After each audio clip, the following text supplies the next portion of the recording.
এই সেই বৃন্দাবনের পিলি পুকুর। এই স্থানে একবার শ্রীমতী রাধারানী তার হলুদ মাখা হাত ধুয়েছিল, আর এখনো এই সরোবরের জল হলুদ রয়েছে।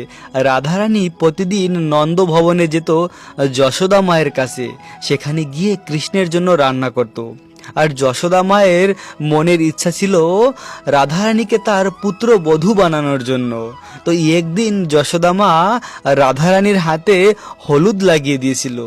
আর যখন রাধারানী ফিরে এসেছিল তার শ্রী মহলে যাওয়ার জন্য, রাধারানীর মহলে প্রবেশ করার আগে এই সরোবরে রাধারানী তার হলুদ মাখা হাত ধুয়েছিল।